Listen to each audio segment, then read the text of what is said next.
The World Health Organization estimates that each year approximately 1 million people take their own life. That's one death every 40 seconds. Experts predicted numbers would peak in 2020, but no one could have imagined the devastation brought on by COVID-19. During the coronavirus pandemic, you may experience anxiety, sadness, and loneliness. Existing mental health conditions, including severe anxiety and major depression, may worsen. If you're feeling hopeless, contemplating self harm, or you're concerned about someone else, I'm here to tell you there is hope. A Mission for Michael is dedicated to helping clients achieve complete inner and outer transformation. Mission for Michael is the premier resource for intensive mental health treatment in Southern California. With an astonishing 2-to-1 client to staff ratio, each client in their facility receives individual care 24 hours a day, overseen by a team of all doctorate or master's level clinicians. With a focus on evidence-based treatment, along with personalized and compassionate care, they offer mental health treatment that can change lives. If you're suffering from mental illness or you're concerned about a loved one, go to amfmtreatment.com. Again, that's a mission for Michael, amfmtreatment.com, or call 866-581-4401. Again, that is 866-581-4401.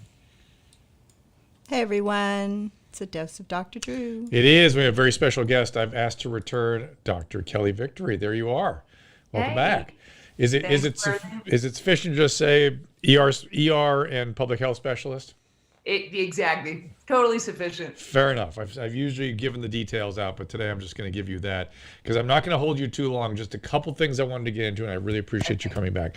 Vitamin D appears to be in the zeitgeist all of a sudden again, and I want to get your thoughts on that. But go ahead. Where do we start that conversation even? Well, vitamin D is one of the many vitamins and minerals that's important to overall health and the functioning of your immune system. For sure. So, we know that always during cold and flu seasons, you're well advised to be supplementing things like vitamin C and zinc and vitamin D and others. What's interesting here is that there have been some really credible studies that See, it's not just your dogs. It's not just your dogs. Now I feel better. I feel better. There are some studies that have linked vitamin D deficiency to an increased risk of both being diagnosed with COVID-19, but more importantly, with having a bad outcome from COVID-19. Right. And this is very interesting. Well, that's what I'm already confused at that point because early on I heard correlation coming up between probability of being infected or having high rates of infectivity and low rates of vitamin D in the population. Then more recently, my understanding is that the primary thing seems to be you're less likely to get bad COVID if you're vitamin D replete. Would that be a fair way of saying it? Yes, it is. And what we don't know, Drew, is really which came first. We know that we have the vast majority, frankly, of Americans are deficient in vitamin D. It's very, very common. Certainly more common in patients who are Hispanic or African American, or people who live in those climates, those northern climates where they don't get as much exposure to sun. But vitamin D deficiency is extremely common, and most people should have their vitamin D levels checked just routinely on an annual basis to see where they are and to see if they should be repleting vitamin D regularly, totally independent of COVID. But you're right. Now there's been this connection between vitamin D and deficiency and bad outcomes, and they are tying it, and we can get into this, to that whole inflammatory process that goes on with some people who get COVID-19, that overreaction of the inflammation system that causes people to develop all of these bad side effects, from the fluid in the lungs to blood clots, different tissue damage of the heart muscle, for example, of the kidneys, related to that cytokine storm that we've spoken about previously. Right. Now, I've been, really focusing on the tumor necrosis factors, the interleukins, the CCL5 and RANTES system, and somewhere recently, in like last week or two, the renin-angiotensin system and the bradykinin system suddenly became the popular target. And there's a connection between vitamin D and bradykinin, I guess. Is that correct?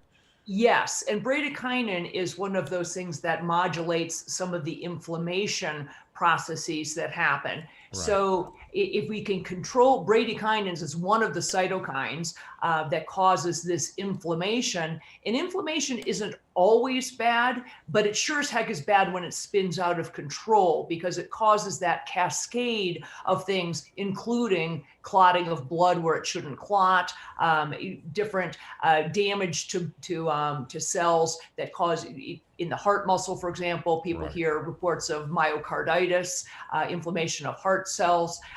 So those sorts of things. So the bradykinin component seems to be significant and is downregulated by vitamin D. In other words, if you have adequate vitamin D on board, you are less likely to have this bradykinin storm that starts causing some of the downstream ill effects.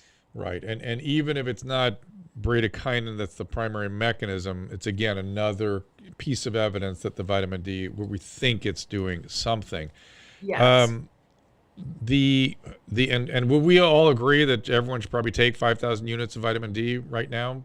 Yes, I think, the average, the RDA for vitamin D is relatively low. It's between, 400 and 800 IUs. Most people can easily tolerate closer to 1,000 to 4,000 international units. And I would recommend doing that. Yeah. As I said, because so many people are deficient. Now, the best thing you can do is actually go to your doctor and get a vitamin D level done so that we aren't just shooting in the dark. Right. But one of the things that's interesting, though, is if this is true, if vitamin D deficiency is one thing that might lead you to have a worse outcome, that would explain part of the reason why African Americans and Latinos have had a worse course with COVID-19. Yep. That's in addition to the fact that there is a higher incidence of some comorbidities like obesity and diabetes in that population. But vitamin D deficiency by itself might be part of the answer to that question. In terms of getting the blood tested by your doctor, there's a once a week prescription 125 dihydroxyvitamin D that can really highly supplement the D if you're not coming up to where you need to be with just the usual over-the-counter oral supplements, which is very common. Right. And people need to remember, though, Americans tend to think if some is good, more is better. That's not the case necessarily with vitamins. So you do have to be careful. Vitamin D is one of the vitamins that's actually fat soluble, meaning it dissolves in the fat in our bodies. So vitamins K, A, D, and E are fat soluble. And as a result, you can actually overdose on them. You can take too much, where vitamin C, which is not fat soluble, you cannot overdose on vitamin C because you just excrete any extra in your urine. But vitamin D, just because some is good, doesn't mean that you should go out and buy a bunch of bottles of vitamin D and pop them like candy. You should do it with some caution. Right. And then, of course, the zinc story is we talked about last time. Personally, I'm taking quercetin and zinc. I think that's a reasonable thing to do. I do too. Susan. I think zinc is always, the flu season, I always replete zinc. Susan, you have a question? Oh, here we go. Buy quercetin. I'm a 60-year-old male. Restarted a vitamin supplement of quercetin, zinc 50 milligrams, vitamin C 1,000, vitamin D 5,000. What other supplements should I add to my regimen? I think that zinc is a little high. You might want to go to 25 milligrams on that. And again, we were just talking about vitamin D. Discuss with your doctor because you can take too much of that. Yeah, and selenium's another one I happen to like. People tend to be low in selenium. Most multivitamins have a trace amount of selenium, which is all you really need. But make sure you're taking something that contains selenium because it's not easily found in the diet. Now, the other thing I wanted to talk to you about was another correlation I'm seeing, which is I'm trying to figure out, I'm curious where you're at with this. I'm looking at a study from the Washington Post right now. It's not a study, it's an article. And it's correlating, it's trying to make the case, trying to scare people. It's part of the panic porn, trying to scare people that opening restaurants is going to create another surge. And there's some pretty interesting charts I'll just describe to you that show that there's a correlation between not restaurants being open, but bars being open and the subsequent summer escalation we saw. Are you worried about restaurants opening indoors? I'm not that worried about that. And And not only that, of course, they leave out the fact that there was a lot of other things going on right exactly at that same time. So these correlation studies are always nefarious. Yeah, I have precisely zero concern about bars, restaurants, movie theaters reopening. I truly do. We know that the lockdown has not been effective in stemming the impact of COVID-19. We have plenty of experience in looking for other countries, whether it's Sweden or Korea or Japan, other places that did not do these draconian lockdowns have ended up with the same number of deaths per million people as we did here in the United States. And they managed to do it without having this profound impact, not only on the economic status here, but psychosocially and everything else, shutting down of schools. So Right. no, I don't have concern about that. We know that we've had, huge protests of people who are not wearing masks, and we haven't seen a tremendous fallout. The bottom line with this, Drew, remains that COVID-19 is a risk to a very small portion of the population. In terms of dying or bad outcomes. Yes, Yeah. in terms of dying or bad outcomes. So it does not present a significant risk to the vast majority of people. And we know who those people are. It's not a question. This is not something that's changed horses in the middle of the stream. It's not like at one point it was attacking elderly people, and now all of a sudden, healthy 30-year-olds are succumbing to it. That simply isn't the case. We know who the risk category is, and we can rally around and protect that small group of people. So if I were a 75-year-old with obesity and diabetes and heart disease, I might choose not to go to a bar or restaurant just yet. But I believe that the rest of us are absolutely able to do that without significant risk of becoming, meaningfully ill. So it seems like the concern is the R naught of this thing, the infectivity, and that there's a sense that it's going to spiral out of control and then get into the at-risk populations, and as well take down some people on the way that are in younger populations, which is a rare event. But if it's on a large scale, of course, that's a lot of numbers all of a sudden. Or is it just the case that this thing has a certain run rate, as it were? Is it that living with this virus has a certain potential for penetrating the population? It did it over the summer, and now it's going to go to sort of a low boil for a while, almost no matter what we do. Is one of those possibly what you're seeing? It's exactly what I think. The latter is exactly. I think, all viruses like these respiratory viruses run the same trajectory. If you look at the curve of every single respiratory viral outbreak, pandemic or otherwise, they all have precisely the same curve, whether or not you do lockdowns. Right. They all eventually, flattening the curve happens naturally. That's what always happens in a pandemic, whether we lock down, socially distance, wear masks or not, because the people who are at the greatest risk become ill and succumb early on. So you get the big peak. And then over time, the curve will flatten naturally if you do nothing at all, precisely as they have proven in places like Japan or Sweden. Now, what's going to happen, I predict, as part of this fear fest, is that we are now just about getting ready to run head on into influenza season. And we are going to have the very predictable uptick of respiratory viruses like we do every October. So what's going to happen, I fear, is that you're going to have more people who come down with, upper respiratory symptoms, fevers, cough, those sorts of things that are identical to the presenting symptoms of COVID-19. And it's going to be very unclear. And people are going to say, oh my gosh, see, we told you so. You open those bars and restaurants and lo and behold, everybody's sick. When in fact, many of these, a large number of them, will actually be coming down with other coronaviruses, common colds that typically start to uptick in the fall, and influenza. Right. And as it pertains to other coronaviruses, other common colds, I'm trying to figure out the T cell story here. And the simplest way I can describe it to people out there is that your immune system may have seen other coronaviruses that it remembers and may confer to you a certain amount of immunity against this coronavirus. Is there the whole story about T helper 1 and T helper 2 and which pool is remaining? I get confused every time I start reading about that. Do you have any simple way of thinking about that?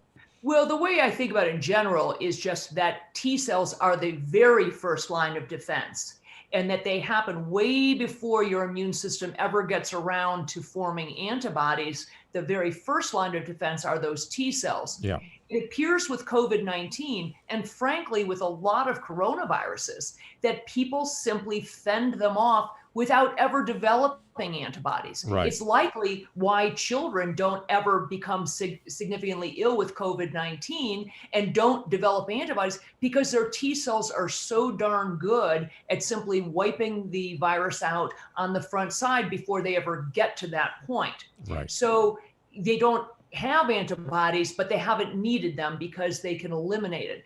And I think this also explains, Drew, why when you are exposed to things a lot, which I believe we are supposed to be, and that's part of the downside, I believe, of social distancing and perpetual mask wearing, is that it sort of, dulls your immune system.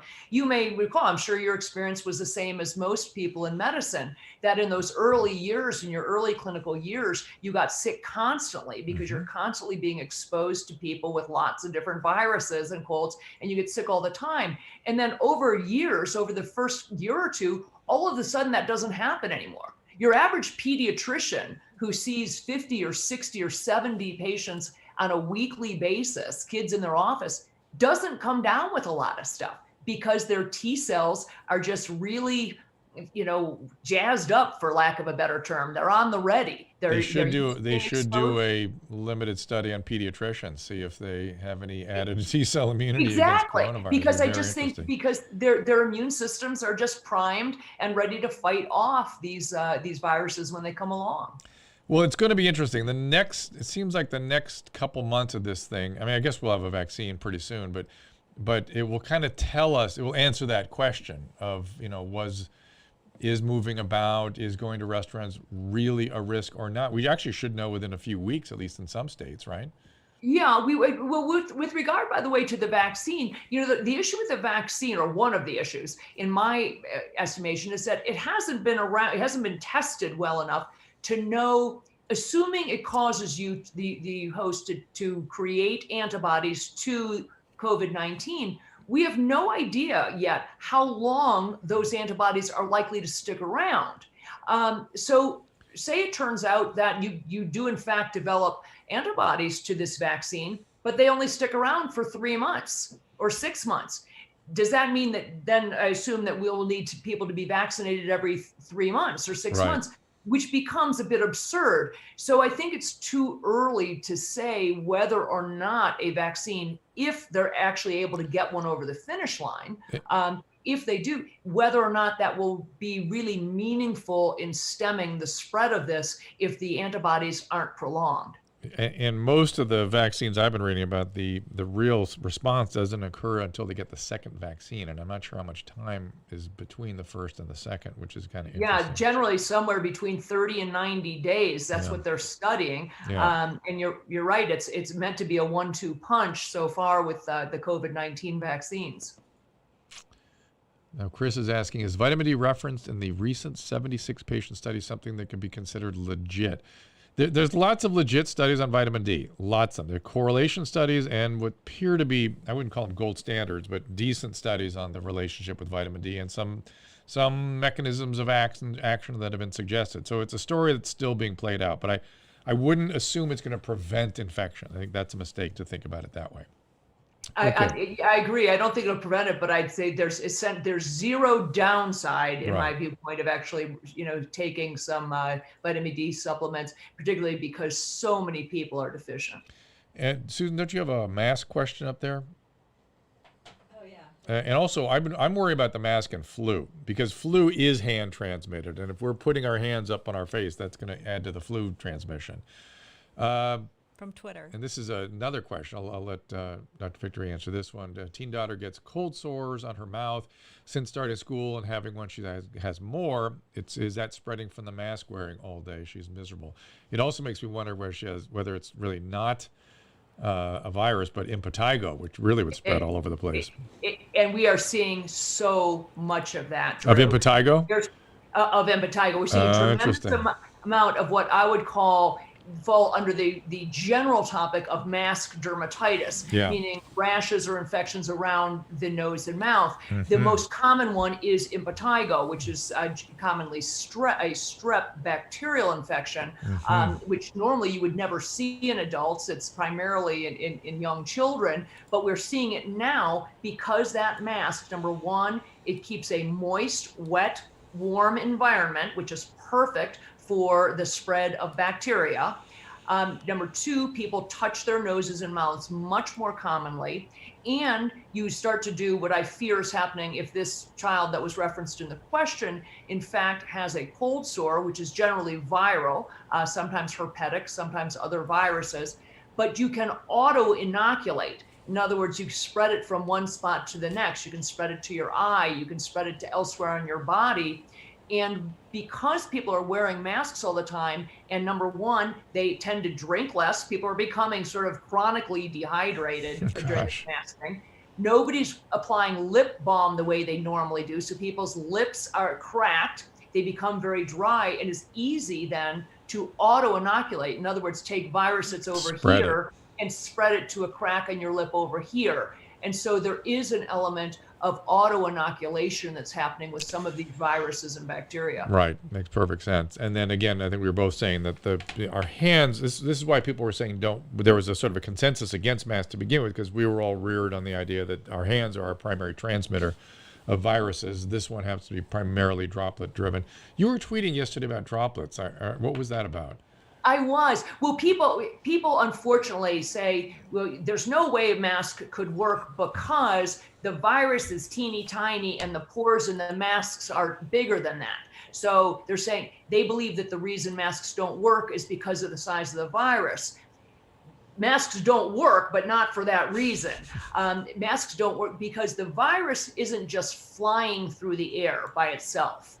It's traveling on something, what we call a fomite or a vector. It's traveling on a respiratory droplet. So although you're correct, the virus particles are very tiny and by themselves could get through the pores in the mask, they aren't traveling on their own. They're being carried on a droplet, a respiratory droplet of saliva or that's been exhaled, and that could theoretically be caught in the mask.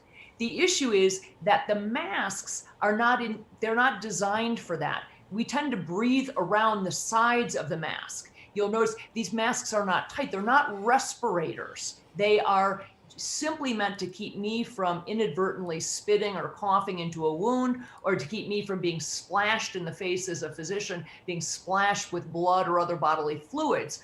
We breathe generally around the sides, and so the virus is going in and out, particularly when these are worn out in the environment. If you wear a mask, a surgical mask in the operating room or in a hospital setting, those are climate controlled. They are higher oxygen environments. There isn't a lot of dust and particulate matter flying around an operating room. Those things, when you're walking down the street, there's dust and pollen and smog particles and everything else that very quickly clogs the pores of that mask. So you end up just breathing around the sides and up from the bottom. So you're sucking in viral particles from wherever they are on those droplets. I'm looking at Fauci's comments from, I guess, late last week. He's saying that about 40 to 45% are asymptomatic now, which probably reflects, again, a lot of the stuff we've been talking about, and that it's largely young people that are around this thing. So, again, it's sort of hard to understand why we wouldn't be just working on mitigation and living with this thing. I mean, H1N1 was not a lot, it was not as effective as this and didn't kill quite as many people, but nearly, and people don't even know that thing happened. That's what I keep saying. It's like, man, I mean, if you were 40 years old, you were much more likely to die of H1N1 than COVID. No kidding. And I would suggest, with regard to Dr. Fauci saying that 40 to 45% of people are asymptomatic, I would say it's more like 80 or 85%. When he says 40 to 45%, he's saying 40 to 45% of people who get tested are asymptomatic. There are a whole heck of a lot of people out there who are asymptomatic who know well enough not to go get tested or who aren't getting tested. Right. There, I guarantee you, are plenty of people out there walking around who've had COVID-19 or have it currently, have it in their nose and mouth, but are fighting it off, are asymptomatic with it, and we simply aren't going to get ill. So when Dr. Fauci says 40 to 45% are asymptomatic, he means of people who are going in and getting tested. There are lots more people who have it. And that's the point. We just need to go out and protect that small group of people who really are at risk. And we know who they are, thankfully. We know who those folks are. As you said, back with H1N1, or God forbid, the Spanish flu back in 1918, Right. that struck and took out people in the prime of their lives. Right. You know, the primary target then was healthy people between 19 and 49. And so if you had a magic wand and you could conduct the world, at least the United States, the way you think it ought to be conducted, what would it look like? Honestly, Drew, I would go back as quickly as possible to what I consider the old normal. I eschew the concept of even the phrase, the new normal. The old normal was just fine. This is not the first virus that's come down the pike. It won't be the last one. We need to undertake reasonable mitigation procedures, which means, for example, maybe we continue to have an hour in the morning at places like, the grocery store or Trader Joe's, where those older folks can go and not have to interface with the throngs. That's a lovely concept and makes sense. Maybe we can have home delivery services for people who are in those, risk categories for groceries, or curbside pickup. Those are some nice and reasonable things to implement. But the idea of the masses wearing masks, staying home, the closure of schools, these things need to end, and they need to end immediately, because they are simply not based on science. They are not sustainable. And the damage we are doing to millions and millions of people by those closures will far, far outweigh the damage from the virus itself. And by damage, you're meaning economic damage, mental health damage, substance use, overdoses, suicide, depression, anxiety, and physical. And physical. Delay in treatment because you're nervous about So I agree. I think it's going to be much. Although apparently, I haven't seen the data lately, but apparently our excess mortality rate has come back to essentially below baseline right now, which suggests that whatever is going on there is not adding to our excess mortality just yet. Well, we've now at least done things like reopen. The moratorium that was on elective surgeries has ended. Yeah. People are going back and now getting, things like getting mammograms, getting colonoscopies, getting those screening things. But we won't know for a while really what the impact of that's going to be. But there's no question that just if you look simply at the economic devastation and associated depression, substance abuse, suicides as a result just of that economic component, that by itself is enough reason to say, stop this madness. And yet it goes on, so it seems, and it's become a source of virtue signaling. How dare you say anything approximating what you've just said, Dr. Victory? Exactly. Because that means you hate old people and you want old people to die. I know that's your intent, right? That's your goal. Well, here's a question from somebody that, maybe we should answer. Okay. So why the hell am I covering my nose? Droplets are exploding out of other people's noses to mine. That's the theory. The nose is the main transmitter and receiver of the droplets. How come you didn't say, come on, dog? No, I had that. It's funny. I had a conversation about that today when I was wearing the mask over just my mouth because it's the only way I can get into the grocery store.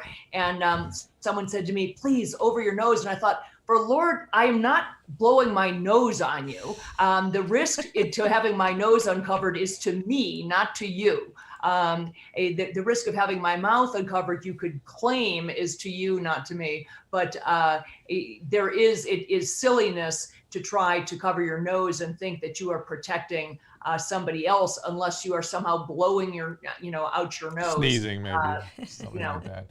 Which I doubt is happening. God, I hope that's not happening. And isn't it interesting now that countries that had completely locked down, like Israel and certain parts of Europe, that when they start to open up again, the virus just gets going again. So there's a certain amount of this virus we have to kind of get through the population until we get the vaccine, right? Well, it's the idea. Whenever I hear somebody say until we eliminate this vaccine, I think, let's remember, we have only eliminated a handful of viruses in the history of mankind. Oh, this one's going to be around smallpox forever. being one of them. Yeah. This isn't going to be one. We No. are not going to, eliminate COVID-19. It's simply people will develop immunity to it. Most people don't get ill from it. And we have to recall that every single year, people die from influenza. Certain years, like the H1N1 year, we have a lot of deaths in people. Mm-hmm. But generally, people's risk in those things has been far greater. H1N1 was far greater than it has been from COVID-19. Well, Kelly, I just thank you for stopping by. I just want to get into that vitamin D thing and talk a little bit more about some of these issues that are been thinking about. And I realized I never asked you what your sort of world would look like if you could open it up again. It would go back to the old normal. And then if there were outbreaks, would you have localized kinds of measures or anything? No, I think unless you are seeing significant pressure on the healthcare system, which was a legitimate concern in the first days, maybe the first week of this whole thing, it was a legitimate concern to say, whoa, we got to be careful. This thing could spin out of control and we could have an onslaught on our hospitals. And it makes sense to keep some powder dry, to say, let's put a moratorium, for example, on anything elective. Let's free up some beds. That makes good sense. But very, very quickly, Drew, we knew that that wasn't the case.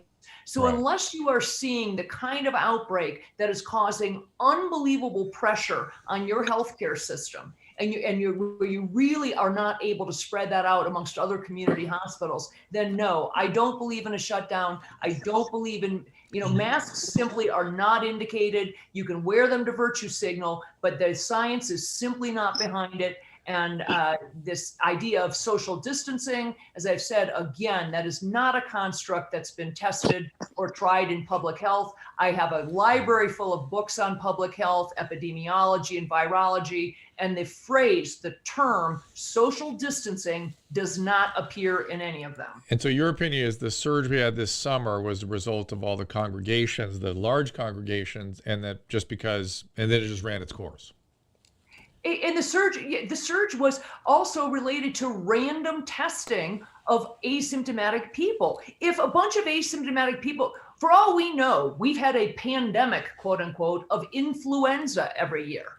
We just didn't know about it because asymptomatic people don't get tested for it. It would be tantamount to my saying, I feel great, I'm on my way to the gym, I have nary a symptom, but I think I'll stop on by my doctor's office and get a quick test for strep throat. Right. Your doctor would look at you like, why would I do that? That's ridiculous. We don't test asymptomatic people for something because we don't even know what to do with that information.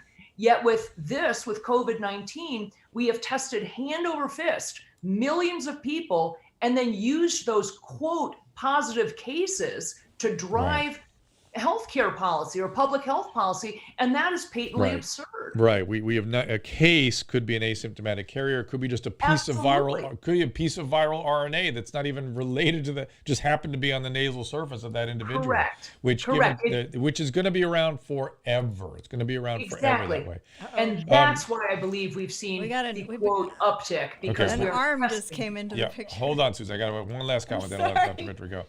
Is that one of the things that I find a little frustrating is no one ever expected to reduce deaths from COVID.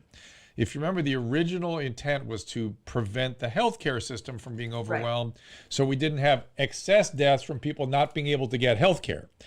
No one ever imagined they could really impact the death rate of this illness.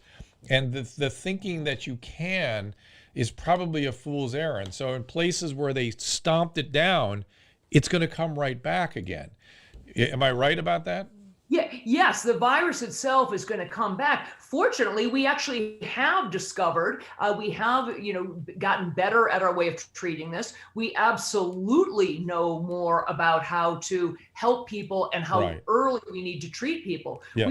It's not only hydroxychloroquine and zinc, but it's Right. things like inhaled steroids. It's things like repleting vitamin D, taking quercetin as a prophylactic, those sorts of things. We know that we should not wait until people are significantly ill Right. to initiate treat. treatment, those sorts of things. So in fact, we actually have decreased the death from it, Right. primarily because we've gotten better. So by keeping it as low as possible while we learned how to treat it, we're probably impacting the death rate that way, right? Yes. But we're not affecting the death rate by affecting the spread of virus. That was never the intention.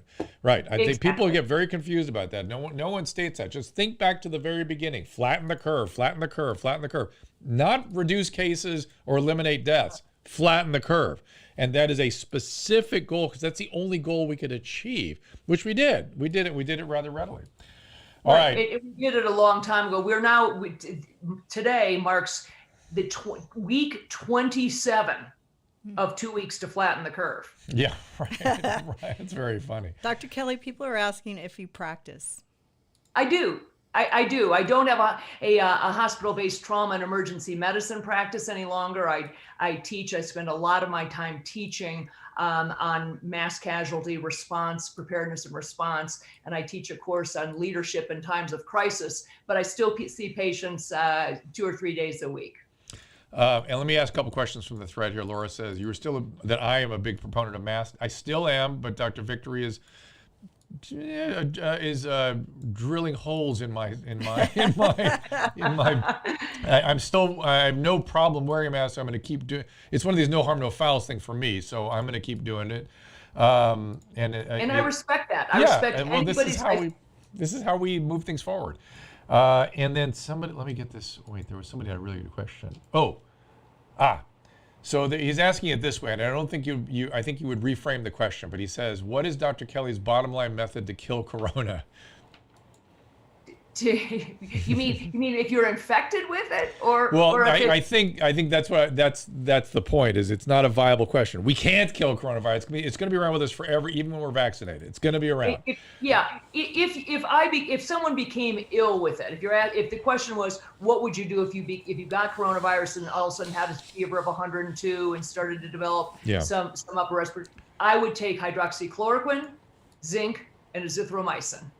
And we've had unbelievably remarkable response with that. I meet on a weekly basis with hundreds of physicians via video, hundreds of physicians from around the country to swap stories and hear what kind of success people are having. So if you're asking what I personally would do if I became ill with it, is I would start to take hydroxychloroquine, zinc, and azithromycin. And I would add steroids in at some point in the course. I really think we haven't figured out the timing on that yet, or the dose, or which type of steroid, but I think that's going to be a big deal. We know for sure it's a big deal in later disease, but I think it might have something to do with I agree. The people that get the cytokine storm, I got a feeling. And then, of course, if you want to learn more, Dr. Yohendra and I did multiple pods on all the different other research that's being done to modulate. Look at the one with Dr. Patterson and myself and Dr. Yo. We really get into the weeds of cytokine storm. Dr. Victory, I'm going to let you go. Thank you so much. Where should people follow you? Well, they can follow me on Twitter, which is my primary social media outlet, Twitter, at Dr. Kelly Victory. And I also have a YouTube channel where I post a number of videos, including this one will end up there. And if you go to my YouTube channel, it's Victory Health Inc. There are several Victory Healths, but I'm Victory Health Inc. And I post videos until at least they get censored and taken down. All right, we'll talk to you soon. Good luck. Take care. Take care, you too. And that gives me the opportunity to bring in, do I need to take a break or anything, Susan? No, he's here. Let's bring in. Let's hope we can hear him, though. Let's bring in Tyrus. Hello. My buddy Tyrus. Hey, I had to mute. There you are, buddy. And I'm sorry. And his wife Ingrid right there over his left shoulder. Hi, Ingrid. How are you? Uh-oh, she froze up. Hi. People are already digging the aquarium. They love that background. In fact, why did you use that background on Gutfeld? It's a little hard to drive the aquarium to the studio. Oh, they won't let you do it from home. No, they like the studio. They say it's Oh shit. What did I just do? clear. The studio's clear or whatever. So So let's talk we- about Ingrid first. Let's talk about sensible meals. Shall we? I'm goofing around I'm with gonna it. get charger back. What are you getting? Charger.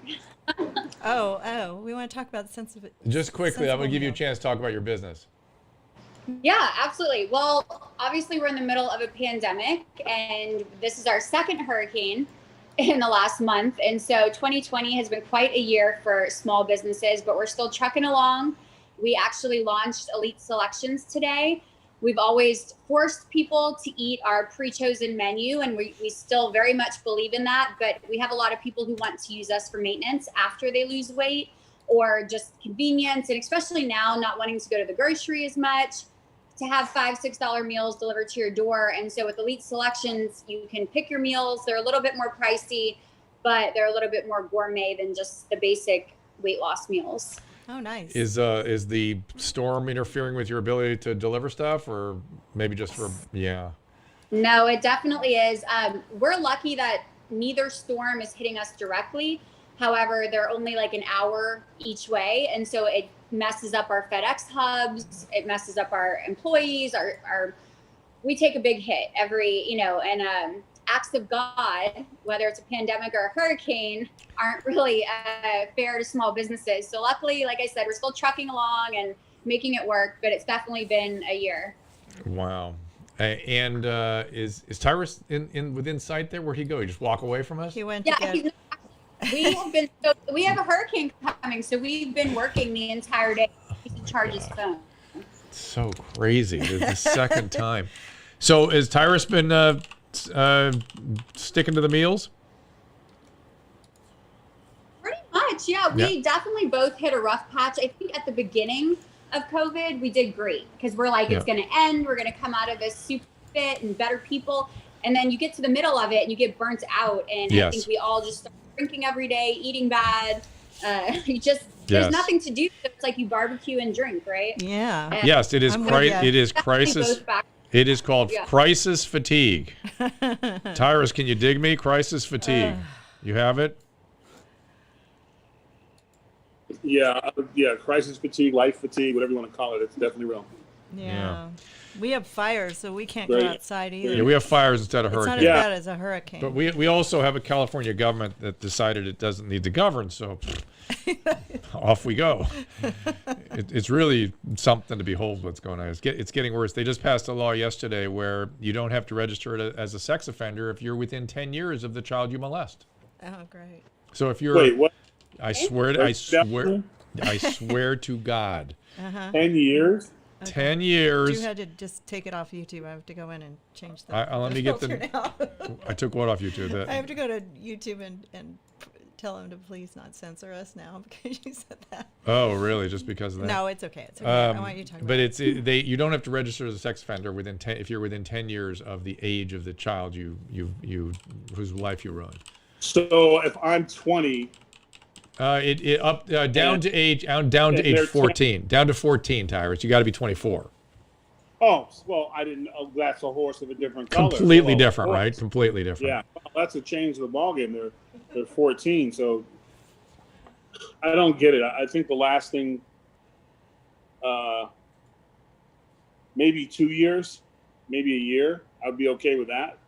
But anything in the teens, I think is a little questionable, with the exception of, I guess, 18 and 19, 17, even, I guess, 16. I guess I could make an understanding of some I sort. feel like when people are 16 and over, even though I wouldn't want that for my child to be with like a 20-year-old man, I think, that people used to get married at 16, Doesn't mean it was right. Ingrid has a point, is that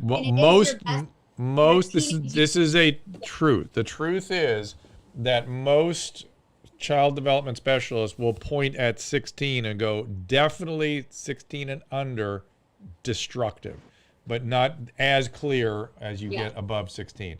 So your point is well taken. However, the problem is when let's say you're 16 and a 26-year-old comes after you, you can't judge what that 26-year-old is up to. And we as adults know what they're up to. We have to protect the 16-year-old from the 26-year-old who thinks it's a good idea to date a 16-year-old. None of our brains are developed to 25 anyway. Oh, So that's female. a lot of Tyrus and mine. 25. Tyrus and mine took till about 29. I would say like 40.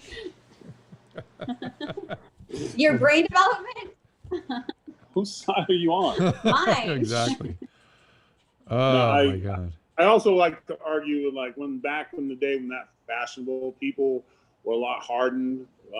Usually people got married because they were living on a farm, or Right. they've been working their entire life expectancy was like 35, 40.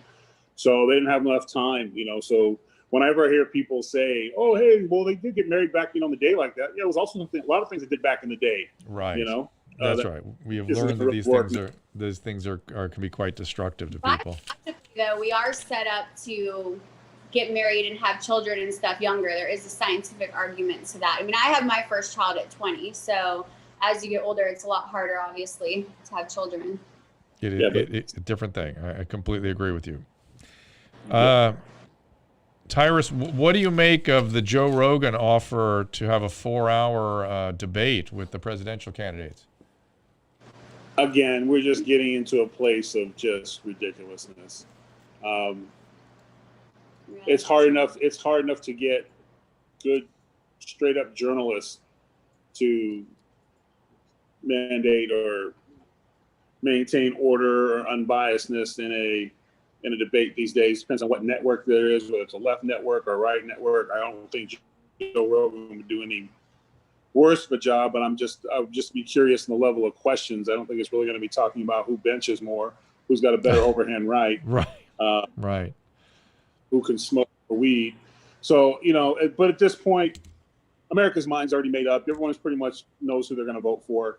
You're either for Trump or against Trump, and I can't see one person going into debate going, "I just don't know," and then after debate going, "You know what? I've made my mind up." I think that percentage is really small, and we're still going to get the pathetic news networks that have the independent guy who's about 26 to 30 pounds overweight in a really tight red sweater going, "I'm independent and I'm not really sure," and we'll spend 4 news cycles trying to get him to think about who he's going to vote for. We just, at this point, it's already a reality TV show. So why not throw Joe Rogan in there? Why not have Vince McMahon do one? Let's get RuPaul in there to do one, and then. So you just don't think debates are worth a damn anyway? Because they're not going to debate. They're going to change anything. They're both going to accuse each other of stuff. Yeah. Probably be some name calling, and both of the message will be vote for me or life as we know it is over. Right. So there's not much to debate. I used to like debates. I used to look forward to debates. I thought when I think of like great debates, I thought John McCain and Barack Obama had some pretty good debates. I thought Mitt Romney and Barack had some really strong debates. Mitt Romney and Barack Obama were probably the one debate where you went into that where you were comfortable either way. We haven't had a situation in terms of voting where we're comfortable either way. It's like lines in the sand, not even lines, it's lines in the concrete. It's not coming up. Right. And I don't see anything happening, anything changing the landscape. I mean, literally, Trump had some really bad weeks and some weeks, the whole thing about, talking trash about veterans and then downplaying COVID in the interview. Most politicians, after either one of those things came out, would be giving their resignation speech the next day. Unfounded, not founded. They're just going to, they're going to Gary Hart it and get up out of there. And he just keeps moving. Like, what else you got? Like, didn't happen. You know what I'm going to do? I'm going to throw a rally. That's what I'm going to do. So given the fact that the world is that's where America's at right now, I can't see debate meaning anything. I don't know, Ingrid, maybe you're seeing something different, but I don't.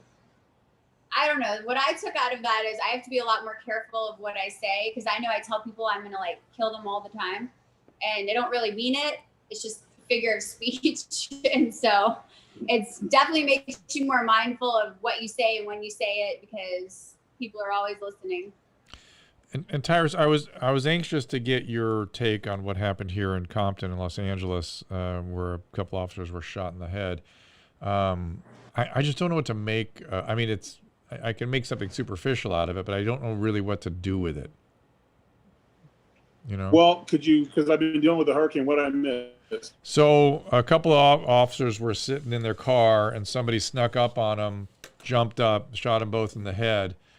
They were taken to a hospital. Allegedly, there's a lot of video of people celebrating the event as it happened, and then allegedly people got in the way of the ambulance to prevent it from going to the emergency room at the hospital, screaming, "I hope you die," this kind of thing.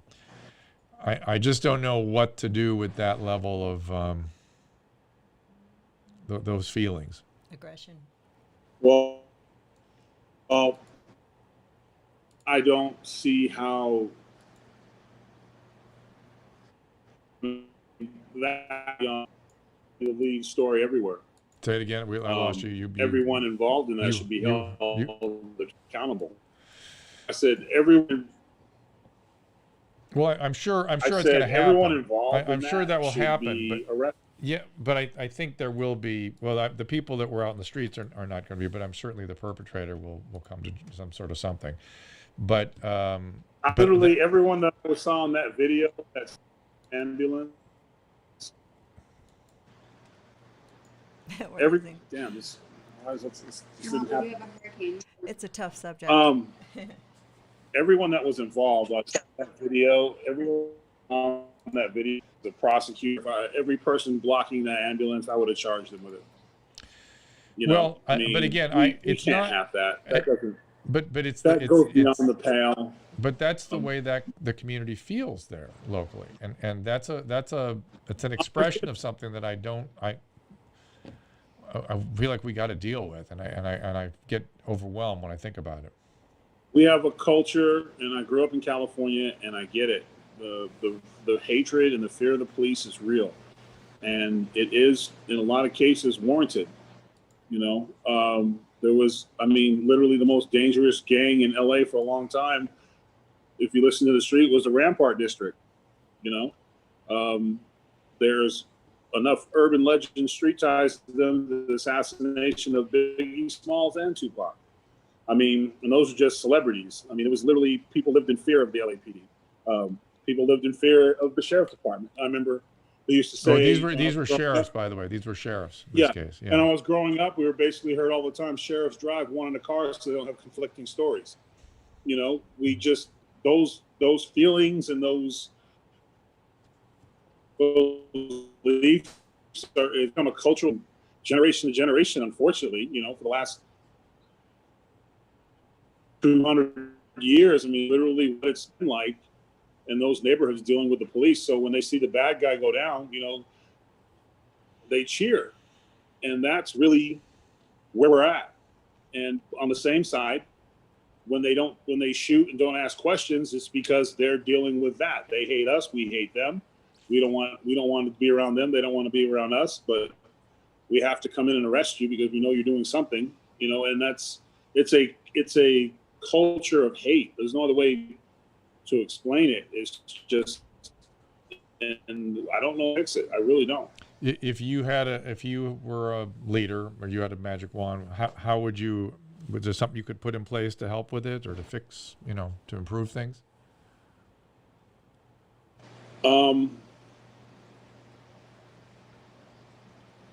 The first thing I would do would be to get more bodies in the community.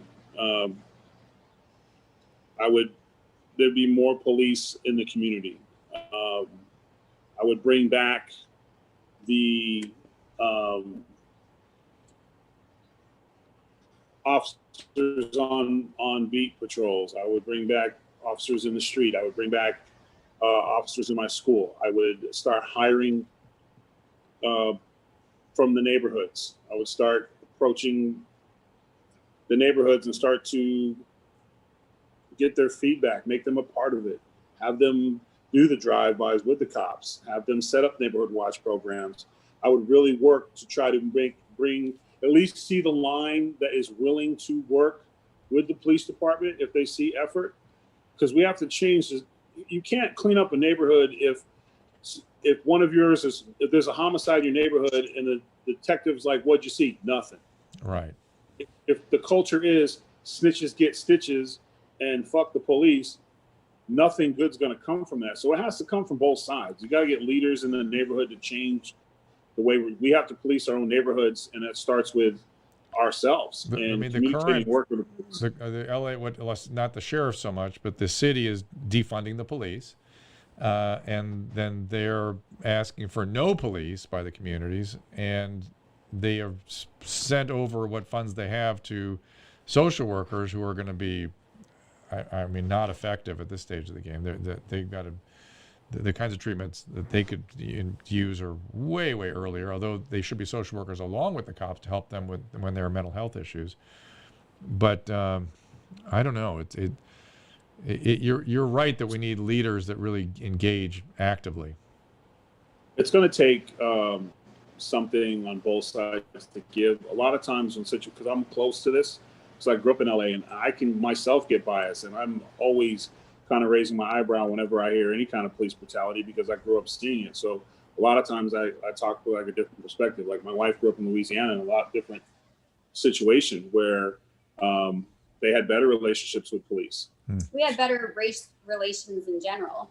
People think the South is racist, but I grew up right outside New Orleans, and we're a melting pot. Everyone's mixed of some type here. And so for me, it was never an issue in being in an interracial relationship, having a biracial child. And so it is hard for me to understand a lot of where he came from in California and in Boston, because I did not grow up like that. Isn't that Tyrus, isn't that interesting that she like has trouble, like she can't get her head around it? We fight a lot about it because lately, not ever before in our relationship, but with everything going on lately, because I want to understand it, but I can't always understand it. And I try to explain it to him as I'm not a Black man. I can't understand your plight. You know, I didn't grow up in the same circumstances as you in California, you know, with your mom, that kind of thing. So it is more difficult.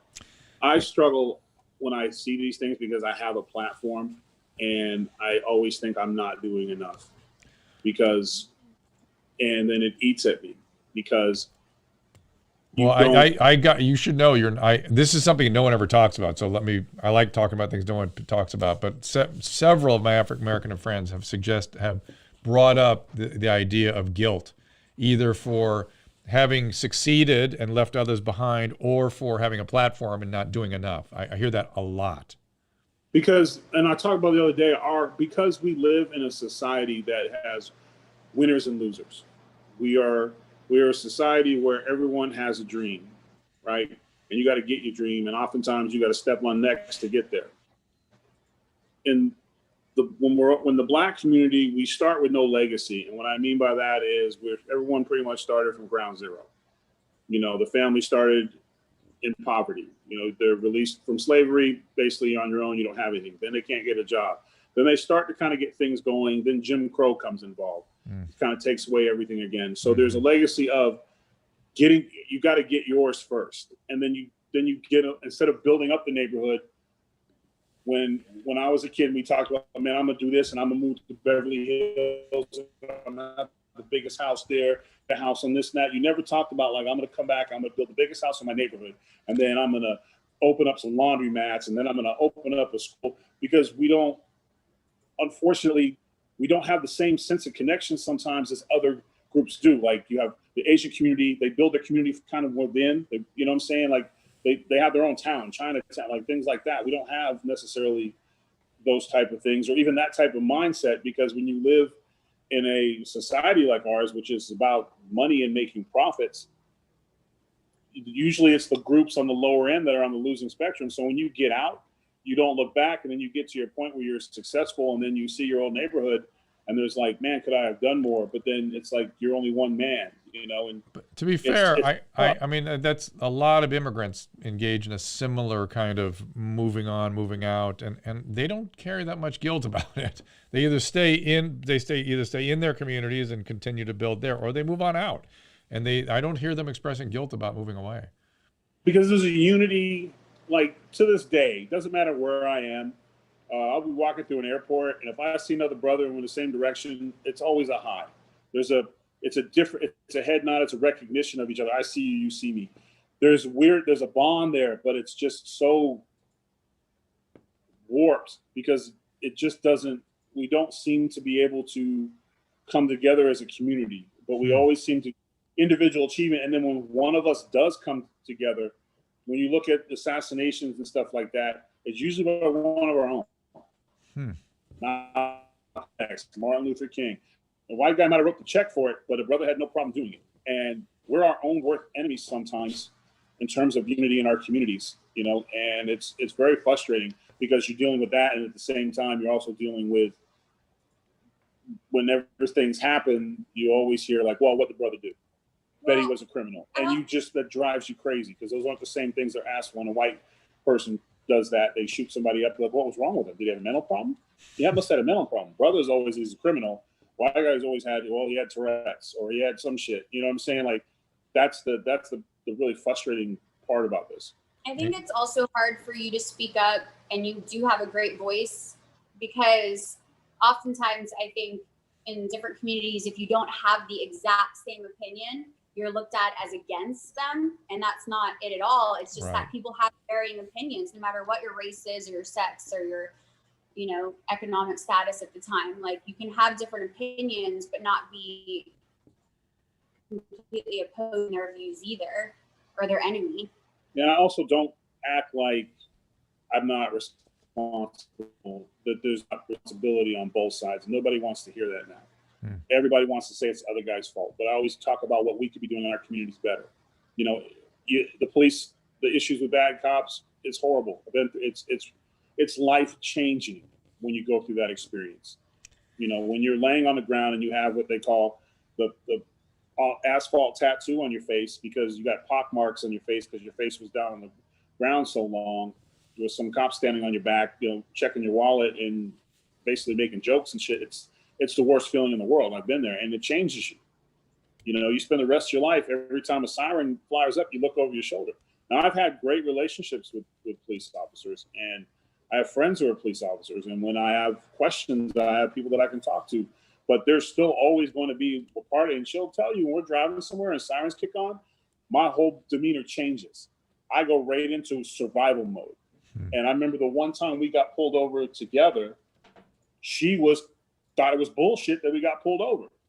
And I literally had both hands on the steering wheel. And I'm like, please don't, just relax. And I'm getting ready to, I'm going to tell him I'm going to give my driver's license. And she was not having it. She was like, we're going the speed limit. Why are we pulled over? What's your badge number? And I'm thinking of going, what are you going? You're going to get us killed. What are you doing? And no, Ingrid didn't take. She's like, oh no, I don't. I want. Like, no, you think like she was pissed and she let the cop know she was upset and didn't like the fact that we were pulled over. And we ended up not getting a ticket. We got a ticket. We're driving away. I was like, what the hell was that? How did you weren't worried or afraid? And she was like, no. That's the disconnect. It's really difficult because I understand, I definitely am starting to understand, especially with your help, different people's plights, but I also understand that we need the police, and they're the first person I'm going to call when I'm in trouble. And I do feel like a lot of people feel unsafe around police, but it is the first people that the same people who say they feel unsafe are the same people who are going to call police when their baby's father hits them or someone breaks in their home or at work, they don't get paid if their boss doesn't pay them. Like, they're going to call the police.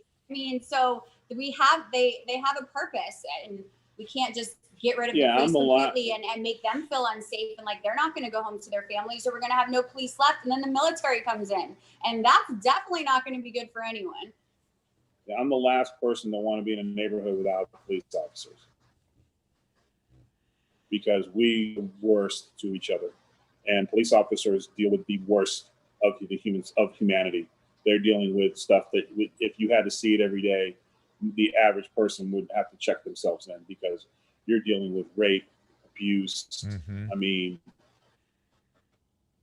murder. I mean, you just the worst that people can be to each other, and you're dealing with it for the 50 hours a week you're on shift. So I just wish they had more training, more bodies, and more things for them to decompress and a strong support system to where good cops can be good cops and bad cops cannot be cops anymore. And that always goes back to that wonderful word that we always say, qualified immunity. Yep. You know, we got to have this. And I said it on TV. The only way you're going to fix this problem is in the top. You make it to did where the you law see? are culpable. I thought of you yesterday. Candace Owen proposed an undoing of a federal law. Look for this. She was talking about it yesterday, and I didn't know about this law. And it's the one essentially that prevents us from going after politicians or, and I think it might be police leaders as well. But she has taken that up as a new crucible. And I thought, boy, that's interesting. That's what Tyrus has been talking about. So I think she is thinking the same way you are. I find that hard to believe. Must be a prophet or someone to get on TV for. Let me see. Repeal. Not Candace Owens. Hey, even the people that aren't in the same school of thought. Repeal. Shoot, I can't find a repeal. Federal law. Let's see if it comes up. Can't find it. Susan, can you find this? Somebody sent it to me the other day, and I was like, oh, this is what. Well, you should know about this, even if you don't want to believe it's from Candace. Look at this particular law that could be overdone. Candace Owens. It could be turned over, which is another. Somebody, I'm seeing a little chatter on the chat here. They're asking Tyrus, do you get pushback for being on Fox? Not in my face. Not to your face. Shocking. And by the way, I'll ask the same, the thread, the chat room, if you guys know what this law is I'm talking about. Somebody sent me an article, and I threw it out, unfortunately. I can find it under all mail. Give me a second here, you guys. Right thing to do. When is this hurricane supposed to hit you guys? They said anywhere from 12 to 24 to 36 to 48 hours. It's slow moving. How's it looking? And then I changed back the channel, and he said 80 to 96 to 106 hours. Jeez. So 5 to 342 hours, unsurvivable storm is coming. You know, I keep saying What? this though, and we might have talked about it last time. We haven't had a big hurricane. Well, scratch that. They just had a big hurricane on the west side of Louisiana, and towns are completely wiped out. But where we are, we haven't had a big one since Katrina, which is about 15, 16 years. And we keep getting all these smaller ones and all these warnings, and people are evacuating, we're boarding up, we're shutting down our businesses, kids are out of school, and then they're flops. Right. And unfortunately, it's like crying wolf over and over and over Well, again. And a big one's going to come, and none of Right. us are going to take it seriously Yes. because we keep getting flops. Well, we talked about this last week or the week before that when you and I were talking about the media porn, where everything is the end of life if you know it. Everything is porn. bad. Yep. Droids, nothing we can do about it. And Ingrid's always steady when they start doing this stuff. I start rolling my eyes, and she's like, "One day they're gonna say it, and it's gonna happen, and I'm gonna be there and be like, told you." But like the statute of limitation, I feel like there should be a statute of limitations on her "told you so," because I feel like she showed me the other day, what was it, 5 storms are coming? Yeah. So there's 5 storms are coming, and the worst, you don't want any of them to come, but I can see a little twinkle on one of these. You're going to be saying, "See, told you, should have been ready. You didn't listen to me." You know, it's not because I don't want to be prepared. It's just, I don't want an estimation of fear. I want the facts. This is Right. what we know. And what I ascertained yesterday, looking at it, I'm like, it hasn't formed a hurricane yet. It's still a tropical storm. So can we focus on that information right now, what we're dealing with? Right. It's Exactly. always the prediction is the story. And I guess maybe that's where I That's have because issues. we have 24-hour, I know it's your job, but we have 24-hour a day news now on every other channel, and they have to fill the day. When can the news just go off at midnight and they play the trumpet like they used to? They saw. You have to wait until Show 6 a.m. news to come back on, and you were excited when you got the news at You're right. 6 p.m. when you did something special. I mean, it's too much.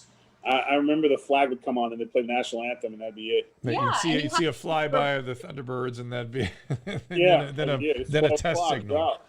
Yeah. Now they have a bill and they just keep saying this. Everything's breaking news. Yeah. Everything gets said a million times, Yep. you know, and so we're desensitized. And when big things do happen, we look at it like, we'll be over it tomorrow. We should not be over these things tomorrow. They're huge. This is traumatic. It's the same thing like people in relationships when you get traumatized. It's like, Here we go. I'm not even talking about you right now. I'm talking in general. But it's yeah. But no, but it's like they're desensitizing us, they're traumatizing us all the time. And so we don't think when people are, you know, murdered or killed or beaten up or children are molested, it's like we see it so much that we just skim over it. And these are huge things happening. Yeah, like the I fires completely in California, literally I've seen about 15 We minutes have of not even seen media any about news it on because it. I have to hear about the Trump story leak that he got mad and cussed about some stuff. Right. And that's the panel of experts. Well, you can hear about the fires if it's somebody blaming the fires on Trump. Then you get to hear about it.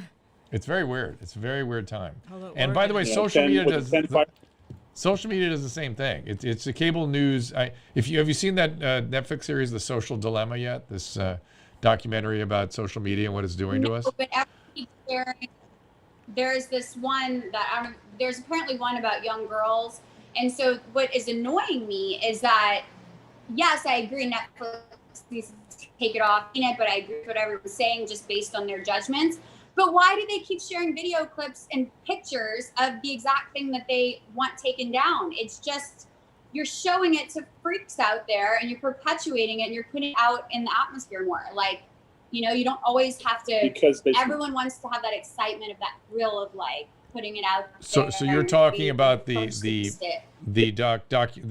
the French film that takes on the exploitation of young girls, right? Cuties. I was going to try not to use the name. It's all right.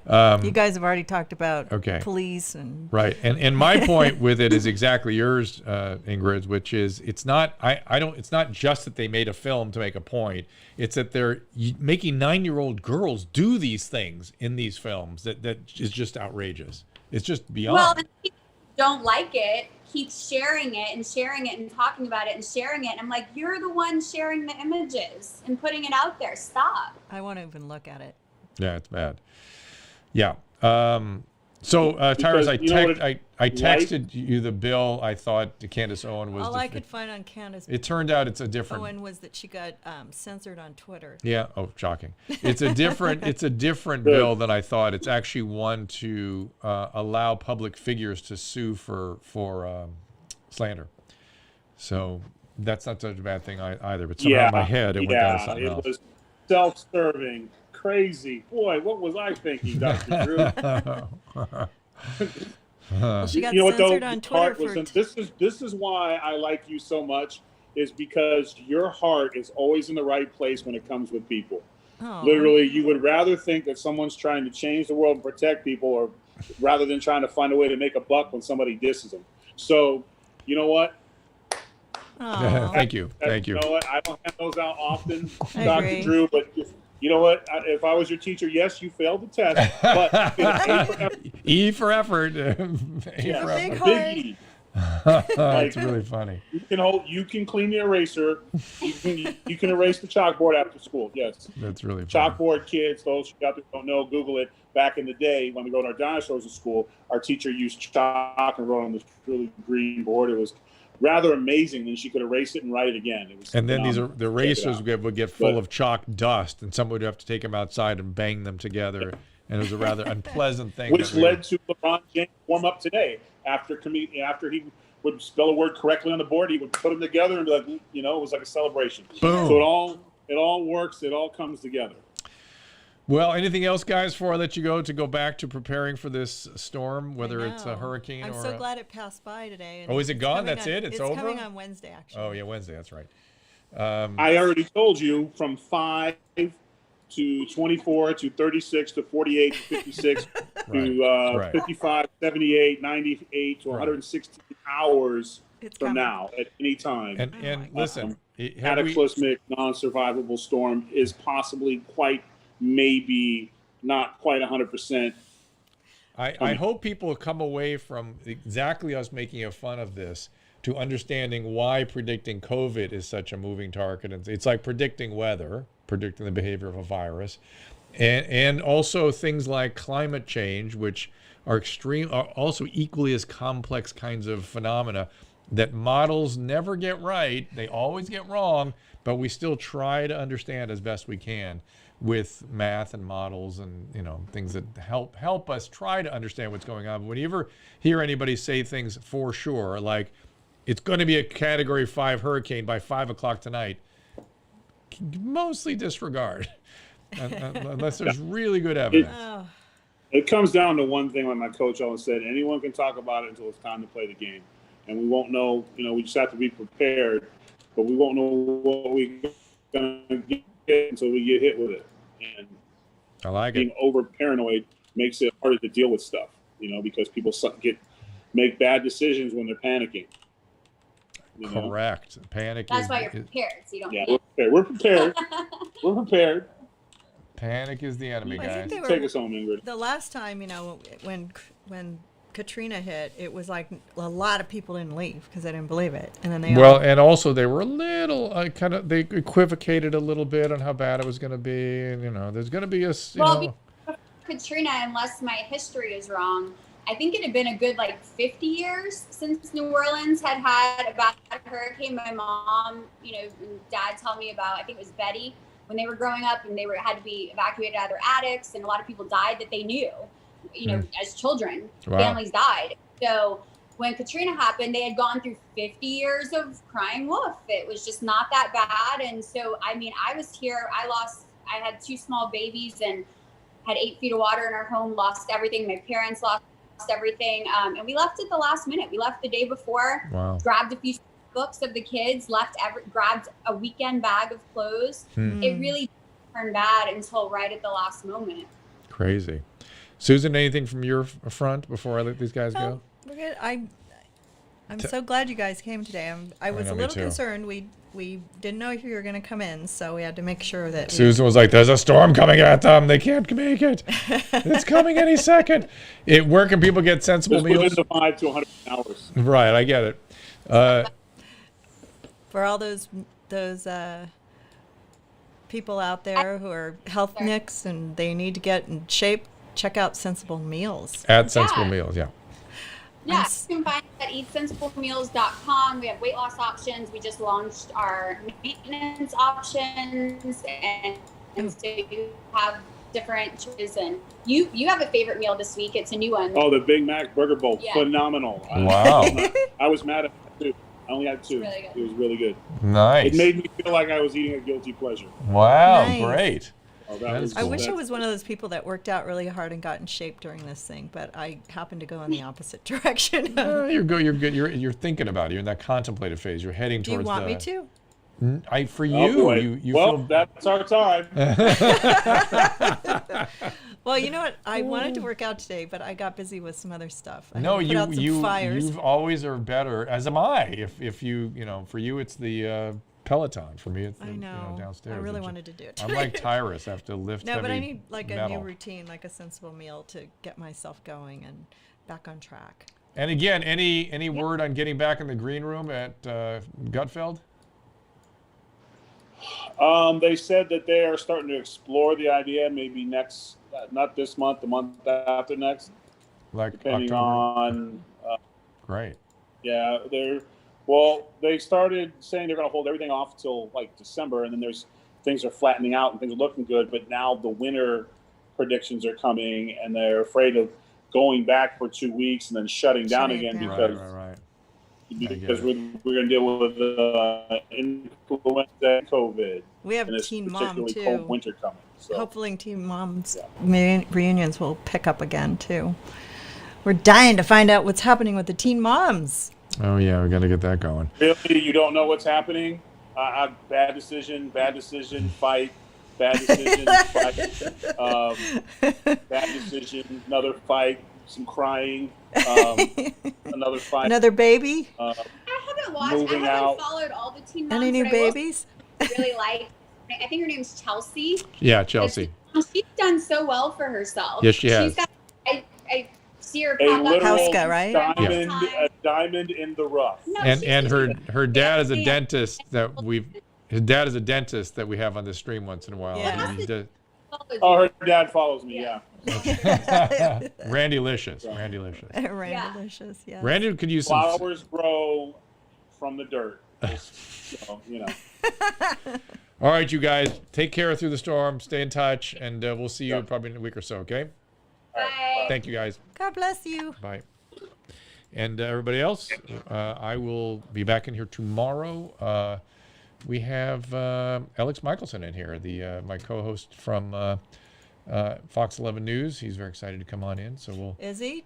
Did Yeah. you talk to him? I have not really. No, I'm going back today. Oh yeah, so tonight. You guys got to figure out what you want to talk about. I'll talk to him about that. We'll Yeah, figure it out. not. He loves politics. He loves We politics. can talk about politics, but let's not talk about the cop killings and stuff because it ruins our. I like you talking about it with Tyrus, but it gets. I mean, it doesn't go anywhere. I've talked about it, and that's I know. that. So, No, it's important, but we have to agree in advance that we're going to talk about it. I think we'll end up talking more about policy because that's what Alex likes talking about. So we'll get. Well, into I think I want to know more about Alex too. that. Okay. I want you to find out a little bit more about him All right. and what's coming, and All right. also we have on Thursday we have a really good guest too. I gotta find the banner. Where is it? Who's on Thursday? This guy. Oh yeah. Go away! What? Go away! You don't hear me? Take the mask off. You might be able to hear Did me. you hit Sorry, desktop I have audio? earplugs in. Yes. I'm trying to block every orifice. Do you think she's nagging me because she likes me? Totally. Let me ask her. Are, Wrong mask. Sorry. I guess the pickup artist was wrong. No, dude, they love you, dude. I don't know, like, I want my kids to be, like, free. Like, I don't know have to wear masks growing up. Do you agree or not? Are you the Antifa crowd here? Now my aunt's name is Mia. Why are you burning down buildings and, occupying people's private property, things like that? If you want to quote the Bible. We did that for like a month in high school, but like once we got suspended, we corrected behavior. Totally. And it was pretty awesome, too. Like, you put your head through a wall. I put my head through the wall, That but they doesn't did. surprise me. You guys need some masks? No thanks. Shit. You guys already got yours in your car? No. Left it back at the crib. Huntington Beach. I'm not in a crib. If you guys want to, we're gonna have beers at my mom's after this. My mom's house is sick. She just built a pool. Your dad has got to be so proud of you guys. Are they cool masks like you got? No, they're not that sweet, but they're all right. Dude, can I just sit? Oh, dude. Jesus, dude. Oh, dude. Jesus Christ. Came over and coughed on them.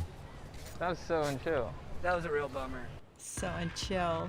So both JT and Chad will join us. They are the best. They have the best health messages we've got in California. That's our only hope is the fun those guys have in terms of pointing out some of the what's the word I'm looking for? Not hypocrisies that are out there in our The system. right now. unchilled truth. The unchilled truth. That's right. There they are, Chad and JT Parr on Wednesday. Yeah, the Wednesday. Okay, we'll see them Wednesday, and then tomorrow, Alex. And I've got to go do the Fox 11 thing, so I will see you guys tomorrow around the same time. Real talk. Headlines have become it's sickening. They become poisonous. Dissecting headlines. Defying state orders. Sheriff Bianco not enforcing what the governor is saying. Dialed in with decision makers. Clarify what you actually meant. Get the answers you need. At the beginning of this, we were told, don't wear a mask. Is this really helping? Expect a different kind of newscast. Fox 11 News Special Report. Weeknights at 7. With so much focus on keeping ourselves and our loved ones safe and healthy, it's easy to forget that most of us are going to experience things like allergies, colds, possibly even the flu. So, reminding you, proper hydration is crucial for all of these things. Remember, even slight dehydration can make you feel like you're getting sick, and none of us need that anxiety right now, that's for sure. That's where Hydrolyte comes in. Longtime fans will remember my obsession with Hydrolyte, which is simply the best oral rehydration product I've tried. I'm even more excited to introduce their brand new single-serve powder sticks. Simply pour 1 powder stick into a glass of water. They recommend 7 ounces. The powder dissolves almost instantly, creating the perfect balance of sodium, glucose, and water. Delivers up to 4 times the electrolytes of your typical sports drink. The other great news about Hydrolyte's new powder sticks, they're 100% all natural. No artificial flavors, colors, or sweeteners. They're available in flavors like orange and lemonade, and they taste great. Hydration is crucial, and Hydrolyte is fastest and easiest way to stay ahead of it. Get your supply of Hydrolyte powder sticks now at hydrolyte.com/DRDREW. Again, that's HYDRALYTE.com/DRDREW, and then use that code Dr. Drew 25 at checkout.